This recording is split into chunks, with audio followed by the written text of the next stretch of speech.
On va terminer par deux délibérations qui concernent la SPL OSE, donc les rénovations énergétiques. Je laisse donc la parole à Nicolas Le Bouguillot. Bien, bonsoir.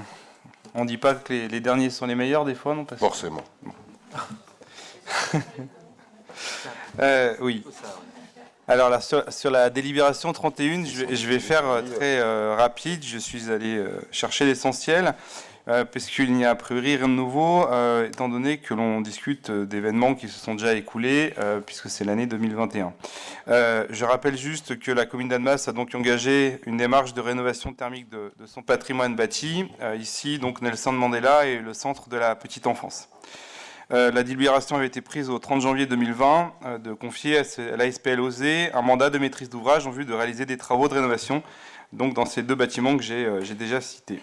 Je redonne les objectifs de performance énergétique de l'opération avec une rénovation globale performante pour atteindre le niveau BBC rénovation, la réduction des consommations d'électricité des deux entités de 20% au minimum et le développement des énergies renouvelables, en l'occurrence des panneaux photovoltaïques sur l'un des deux bâtiments.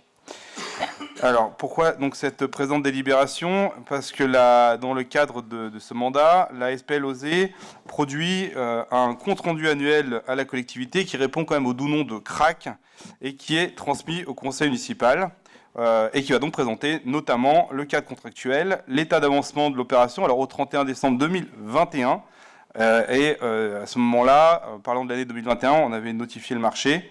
Il y avait la notification du marché et le rendu des études. Ça présente aussi le bilan des dépenses, des recettes, etc.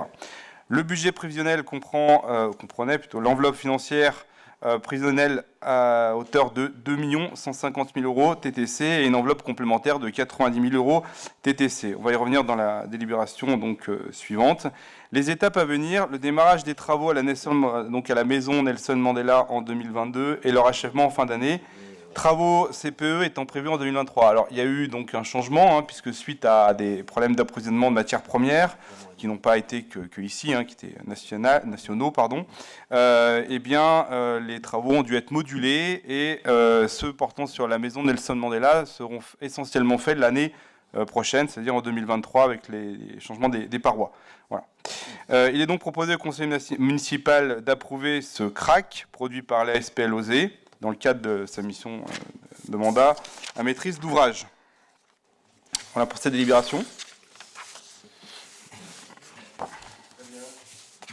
Très bien. J'ai oublié le micro. Donc ça, c'est le CRAC. C'est ce qu'on a fait. C'est ce qui s'est passé en 2021. C'est ça. Pas de questions particulières. Une validation du CRAC à l'unanimité. Merci.